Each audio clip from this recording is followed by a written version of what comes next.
Hello everyone, मेरा नाम है आदिश दत्त और आज हम देखेंगे why are soap bubble so colourful.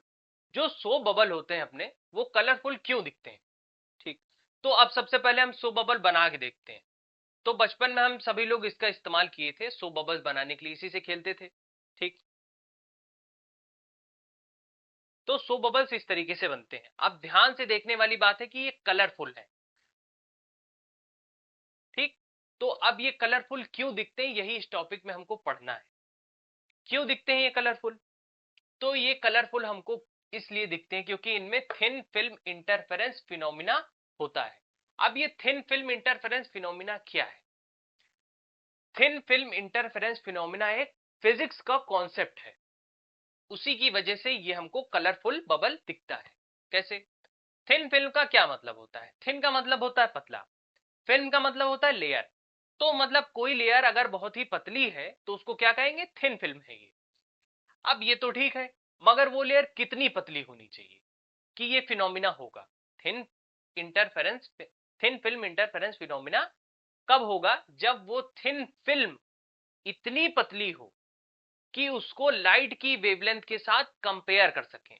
मतलब इसकी जो फिल्म है, जो लेयर है, उसकी थिकनेस इतनी होनी चाहिए कि उसकी थिकनेस को हम लाइट की वेवलेंथ के साथ कंपेयर कर सकें। तभी हमारा थिन फिल्म इंटरफेरेंस फिनोमिना होगा। तो अब देखते हैं सोप बबल की लेयर को। तो जो सोप बबल की लेयर होती है, इसकी जो थिकनेस होती है वो माइक्रोमीटर से लेके नैनोमीटर तक होती है। और जो लाइट की वेवलेंथ होती है वो नैनोमीटर की रेंज में आती है। तो मतलब एक हद तक हम कंपेयर कर सकते हैं, कंपेरेबल वैल्यू आती है। ठीक है। इसके बाद इंटरफेरेंस पे चलते हैं। इंटरफेरेंस क्या होता है। हम लोगों ने सुना है अपनी रियल लाइफ में, मतलब लाइफ में हम लोग सुनते हैं कि कोई किसी की लाइफ में इंटरफेयर किया। ठीक। इसको एग्जांपल से थोड़ा और क्लियर करते हैं। कोई इंसान काम कर रहा है और किसी इंसान ने उसके काम में इंटरफेयर किया। तो यहां पे दो कंडीशन आएंगी। या तो इंटरफेयर करने के बाद उसका काम बन जाएगा, या तो उसका काम बिगड़ जाएगा। तो अगर उसका काम बन गया तो वो क्या हो गया, कंस्ट्रक्टिव इंटरफेरेंस हो रहा है। यानी उसके इंटरफेरेंस करने से उसका काम बन गया तो वो क्या हो गया, कंस्ट्रक्टिव इंटरफेरेंस। और उसके इंटरफेरेंस करने से अगर उसका काम बिगड़ गया तो वो क्या होगा, डिस्ट्रक्टिव इंटरफेरेंस होगा। इसी तरीके से जो हमारी वेव्स होती हैं वो भी इंटरफेरेंस करती हैं। कैसे।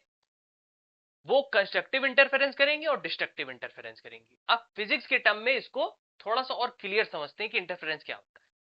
जब दो वेव्स ओवरलैप होंगी या मीट करेंगी तो उसी को क्या कहते हैं, इंटरफेरेंस। अब वो इंटरफेरेंस दो टाइप का होता है, कंस्ट्रक्टिव और डिस्ट्रक्टिव। दो वेव्स अगर कंस्ट्रक्टिव इंटरफेरेंस करेंगी तो उनकी पावर बढ़ जाएगी, इंक्रीज हो जाएगी और वो आगे चली जाएंगी। और अगर डिस्ट्रक्टिव इंटरफेरेंस हुआ दो वेव्स में तो वो क्या होंगी, दोनों खत्म हो जाएंगी, डिस्ट्रक्टिव हो गई। ठीक, वही इंटरफेरेंस होता है। अब थिन फिल्म इंटरफेरेंस हमको मालूम है कि क्या होता है। अब हम वापस अपने सोप बबल पे आते हैं कि ये कलरफुल क्यों दिख रहा है। क्यों, क्योंकि थिन फिल्म इंटरफेरेंस फिनोमेना इस पे हो रहा है। अब वो कैसे हो रहा है। तो ये सोप बबल की लेयर है, इधर ये जो पतली सी लेयर है, इसी को हमने थोड़ा सा जूम करके यहां बना दिया। तो इसकी जो ऊपर वाली लेयर है इस पे व्हाइट लाइट पड़ी। हम सभी लोगों को मालूम है कि व्हाइट लाइट में 7 कलर होते हैं। तो ऊपर वाली लेयर पे व्हाइट लाइट पड़ी, यहां पे, यहां से रिफ्लेक्ट हो गई, फिर रिफ्रैक्ट हो गई। थोड़ी लाइट रिफ्लेक्ट हो गई और थोड़ी लाइट रिफ्रैक्ट हो गई। यहां से फिर से थोड़ी लाइट रिफ्लेक्ट हो गई और बाकी लाइट रिफ्रैक्ट हो गई। इसके बाद इस पॉइंट पे फिर से लाइट रिफ्रैक्ट हो गई। तो हमको बाहर कितनी रे मिल रही, दो रे मिल रही। एक 1 और 2, दो रे हमको बाहर मिली। ये दोनों कैसी लग रही है, पैरेलल लग रही है। रियल में ऐसा नहीं होता है। रियल में ये वेव्स इतनी पास होती हैं कि इनमें इंटरफेरेंस होता है। मतलब ये दोनों वेव्स इतनी पास होती हैं कि इनमें ओवरलैपिंग हो जाती है, उसी को क्या कहते हैं, इंटरफेरेंस। अब ये इंटरफेरेंस दो टाइप का होगा, या तो कंस्ट्रक्टिव इंटरफेरेंस होगा या डिस्ट्रक्टिव इंटरफेरेंस होगा। अगर कंस्ट्रक्टिव इंटरफेरेंस हुआ तो हमको कलर दिखेंगे, डिस्ट्रक्टिव हुआ तो कलर नहीं दिखेंगे। अब आप लोग सोच रहे होंगे कि इनमें कंस्ट्रक्टिव इंटरफेरेंस होगा तो हमको सारे कलर दिखने चाहिए। ठीक, मगर ऐसा नहीं होता है। और डिस्ट्रक्टिव हुआ तो सारे कलर गायब हो जाएंगे, पर ऐसा नहीं। हर कलर की वेवलेंथ डिफरेंट होती है, ठीक। अब वो वेवलेंथ कंस्ट्रक्टिव इंटरफेरेंस करेगी या डिस्ट्रक्टिव इंटरफेरेंस करेगी, ये डिपेंड करता है पाथ डिफरेंस पे। अभी तक मैंने बताया नहीं कि पाथ डिफरेंस क्या होता है, तो अब इसमें देखना है कि पाथ डिफरेंस क्या है, वो होता क्या है। अब ये वाली जो वन रे, वो यहां से व्हाइट लाइट आई सीधे रिफ्लेक्ट हो गई यहाँ पे, मतलब इसने पाथ डिफरेंस सिर्फ इतना, इसका डिस्टेंस कितना है, सिर्फ इतना। सेकंड वाली रे की तरफ चलते हैं। यहां से व्हाइट लाइट इस पॉइंट पे आई, इस पॉइंट पे आने के बाद वो यहां पे रिफ्लेक्ट हुई, मतलब इतना चली, फिर यहां से रिफ्लेक्ट हुई, फिर इतना चली, और उसके बाद यहां पे आई। तो जो सेकंड वाली वेव है उसने इतना डिस्टेंस एक्स्ट्रा ट्रेवल किया, वो क्या है, पाथ डिफरेंस। यानी इसने इतनी दूरी ज्यादा तय की, इसके कंपैरिजन में, पहली वाली वेव के कंपैरिजन में सेकंड वाली वेव ने ज्यादा डिस्टेंस ट्रेवल किया, तो यही क्या है, पाथ डिफरेंस। ठीक। अब पाथ डिफरेंस हमको मालूम चल गया, अब किस तरीके से ये कलर डिपेंड करेंगे इस पे देखना है। तो पाथ डिफरेंस की जो वैल्यू होगी, अगर वो value integral multiple of wavelength of light, जो वेव यहां से सातों वेव्स निकली, तो उनमें से जितनी वेव्स की इंटीग्रल मल्टीपल वैल्यू, मतलब 1 2 3 इससे मल्टीप्लाई होंगी जो इंटीग्रल मल्टीपल वैल्यू, उसके बाद जो वेव्स की वैल्यू आएंगी, अगर वो पाथ डिफरेंस की वैल्यू के बराबर आई, तो हमको वही कलर दिखेंगे।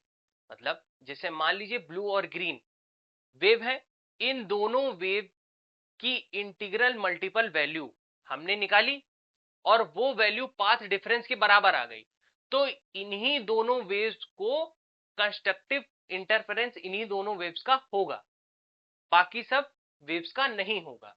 तो कलर हमको कौन से दिखेंगे, सिर्फ और सिर्फ यही दिखेंगे। क्यों दिखेंगे, क्योंकि इन्हीं में कंस्ट्रक्टिव इंटरफेरेंस हुआ। तो पाथ डिफरेंस की वैल्यू के बराबर जिन वेवलेंथ की इंटीग्रल मल्टीपल वैल्यू बराबर होगी, वही कलर हमको दिखेंगे, क्योंकि उन्हीं कलर की वेव्स कंस्ट्रक्टिव इंटरफेरेंस करेंगी। चलिए यहां तक तो क्लियर हो गया। इसके बाद देखते हैं कि अब ये पाथ डिफरेंस पे डिपेंड कर रहा है हमारा कलर, कलर की वेवलेंथ डिपेंड कर रही है। तो अब ये पाथ डिफरेंस किस पे डिपेंड करेगा, ये पाथ डिफरेंस थिकनेस पे डिपेंड करेगा। पाथ डिफरेंस, जैसे मान लीजिए इसकी थिकनेस कम हो गई तो पाथ डिफरेंस कम हो गया, थिकनेस इसकी ज्यादा हो गई तो पाथ डिफरेंस ज्यादा हो गया। तो उसी हिसाब से पाथ डिफरेंस पे वेवलेंथ का जो कलर होगा हमारा, वो पाथ डिफरेंस पे डिपेंड कर रहा है।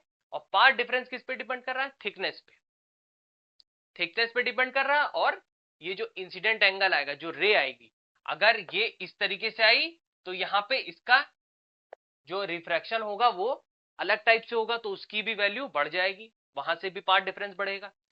तो थिकनेस और ये जो लाइट इंसिडेंट हो रही व्हाइट लाइट, इसके इंसिडेंट एंगल, इन दोनों पे, थीटा और थिकनेस, इन दोनों पे डिपेंड करता है पाथ डिफरेंस। और पाथ डिफरेंस की वजह से कलर में हमको चेंज दिखता है। यही हमारा सोप बबल में पूरा फिनोमिना होता है, इसीलिए हमको ये कलरफुल दिखता है। अब जैसे मान लीजिए एक लेयर, इतने हिस्से में पाथ डिफरेंस अलग आया तो हमको अलग कलर दिखा, इतने हिस्से में पाथ डिफरेंस अलग आया तो अलग कलर हमको दिखा। तो पूरे सोप बबल में जितनी भी ये लेयर होती है, ये लेयर जो पूरी है यूनिफॉर्म थिकनेस की नहीं है, इसमें हर जगह थिकनेस डिफरेंट है। और अगर हर जगह थिकनेस डिफरेंट है तो हर जगह पाथ डिफरेंस अलग आएगा, इसीलिए हर जगह अलग अलग कलर हमको दिखता है। यही इस पूरे सोप बबल का फिनोमिना है, इसीलिए हमको सोप बबल कलरफुल दिखता है। फिर से देखेंगे कैसा दिखता है, ठीक, इसीलिए हमको ये सोप बबल कलरफुल दिखता है। तो इस टॉपिक में बस इतना ही। Thank you.